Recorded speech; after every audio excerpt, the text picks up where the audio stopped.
Hello everyone, my name's Hannah and I'm a senior majoring in computer science. And I'll be talking about some research that I've been working on for the last year along with another student named Lee and Professor Dan Gusfield in the computer science department. So we've been comparing two different techniques for solving NP-hard problems in computational biology. The first one, as you might see from the title, is called integer linear programming, often abbreviated ILP, and the second is called SAT solving, which is short for satisfiability solving. And those are both used because they don't require the development of a specialized algorithm for each problem that you encounter. Instead, you're able to generate a set of conditions that any solution to the problem has to follow, and then those conditions are given to solvers, which tell us a possible solution if one exists.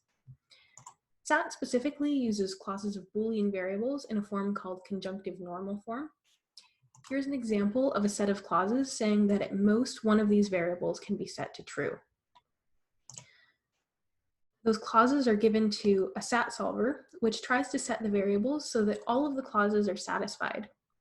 So for this example, it could return that x1 should be true and the other variables should be false. Or it could say that they should all be false or a different variable should be true. It doesn't really matter what it returns, it just needs to tell us that there is one way to satisfy it. Or if there's no way of satisfying the clauses, it returns unsatisfiable. ILP works similarly, but it uses linear inequalities of integer-valued variables instead of clauses. So assuming that x1, x2, and x3 are binary valued, this is the same logic as that SAT example I just gave. At most, one of the variables can be set to 1, and the others have to be 0 for this inequality to hold.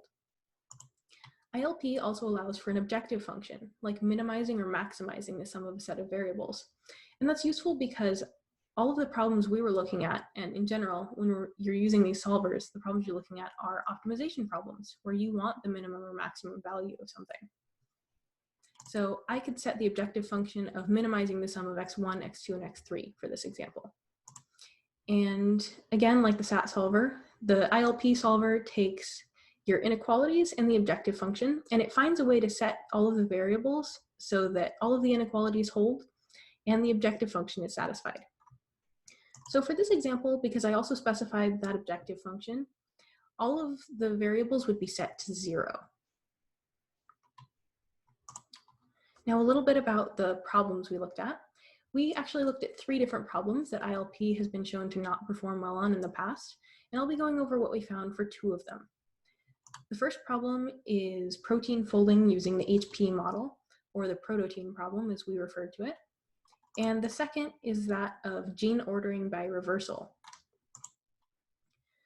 First, a little bit about what the HP model is. It's a simplified model that encodes each amino acid making up a protein as either a 0 or a 1, so that we have a binary sequence representing the protein that we refer to as a prototein.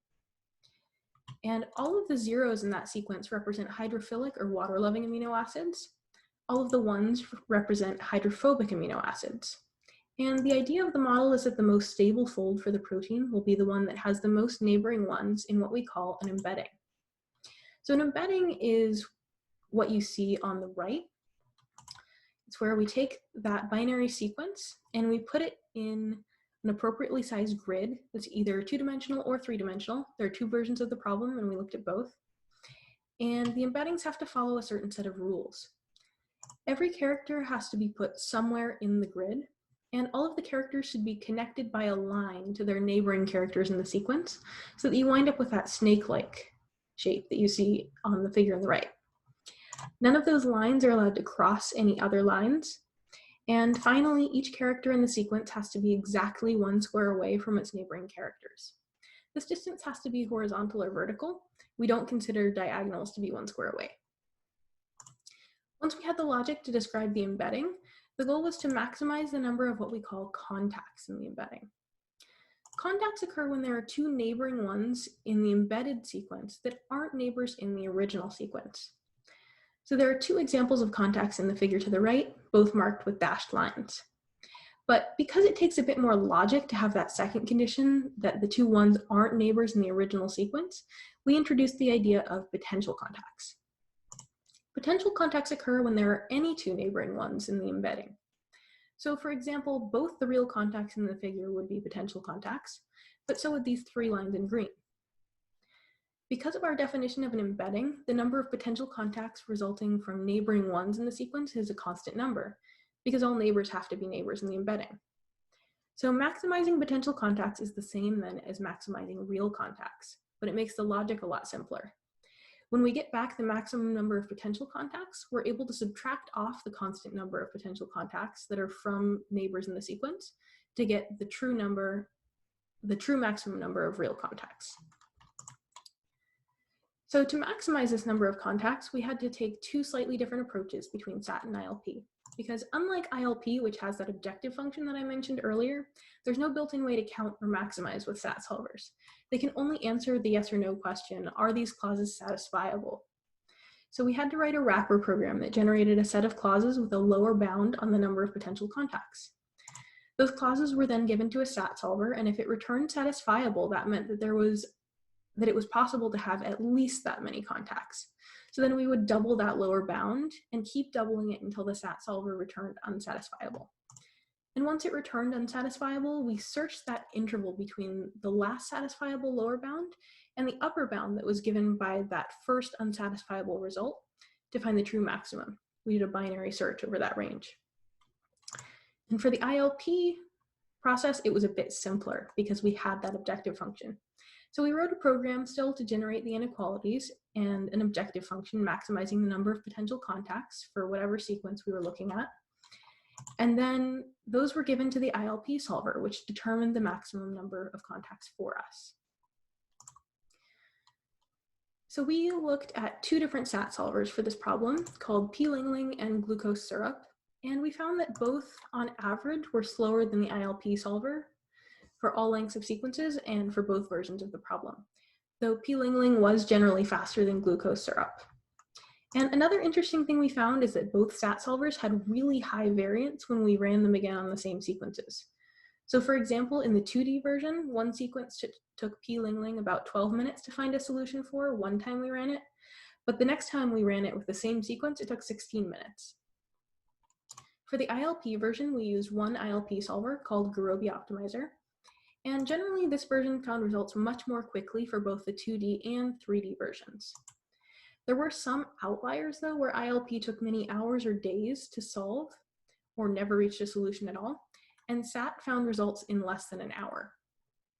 Another thing to contrast with the SAT version is that the high variance when rerunning the same sequence wasn't an issue with the ILP version. When we reran that same sequence I mentioned earlier with ILP, there was a difference of 1 second or less every time. Here are some graphs of the performance of each solver. You might notice that the SAT solvers did actually perform better than Gurobi initially for those really short sequences between length 6 and 10 in the 2D version. But those differences aren't as significant as the longer ones because that's a difference of about 1/10 of a second either way. Whereas for the sequences of length 20 in the 3D version, which is the graph on the right, that's the difference between a few minutes for ILP and a few hours for SAT, which matters far more. On to the next problem, transforming gene order by reversals. In this problem, you are given an initial permutation of integers and a target permutation. And each integer in that sequence represents a gene sequence, and the goal is to transform the initial permutation to the target one using only one operation called a reversal. There are also two versions of this problem. There's an unsigned version, which uses only positive integers, and there's a signed version, which uses both positive and negative integers and has a slightly different definition of a reversal. We chose this problem because the existing ILP approach starts taking an impractically long time for permutations around length 12, and we wanted to see how SAT would compare using the same formulation logic. So first I'll walk you through some of the logic for this problem, starting with what exactly a reversal is. There are two versions. There's the unsigned reversal, and this is defined over an interval of positions. And in that specified interval, you swap the positions of every integer. So given this permutation, 1, 2, 3, 4, 5, 6, if I do a reversal on the interval 1 through 4, I get 1, 5, 4, 3, 2, 6. Now, a signed reversal is very similar, but when you swap the position of those numbers, you also swap the signs on them. So if I do a signed reversal on that same permutation over the same interval, this is what I wind up with. 1, -5, -4, -3, -2, 6. Now, how did we go about minimizing the number of those reversals? Well, we thought of the transformation from the input to the target as happening in levels, with one reversal happening per level. You can see an illustration of this on the right. Once we got to a level where the input permutation matched the target, we indicated this by putting an operation called NOP for no operation at that level. And there's a known maximum number of reversals for every length of permutation. So we set the total number of levels at first, and then all of the levels below where the first NOP occurs will also have NOPs. Looking at it this way, the problem of minimizing the number of reversals became the same as maximizing the total number of NOPs. So in the ILP version, we generated inequalities describing where the reversals and NOPs can occur, along with an objective function to maximize the number that occur, and we gave that to the solver. In the SAT version, just like in the prototype problem, we had to do a bit more work because that counting and maximizing ability isn't built in.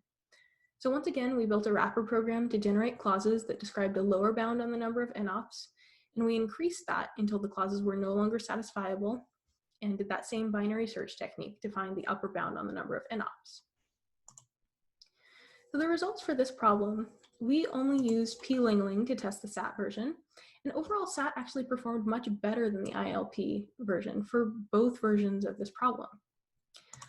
This was consistent across all lengths of permutation tested, unlike in the prototype problem where we just saw that for some shorter sequences SAT did better. But SAT did also start to take impractically long for permutations longer than about 12. But being able to solve those shorter permutations is still very significant, as you'll see on the next slide.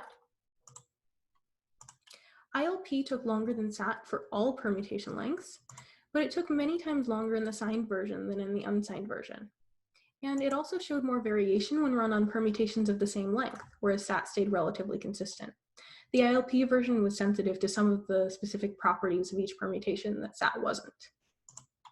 Here are some graphs of the performance with the signed version on the left and the unsigned version on the right.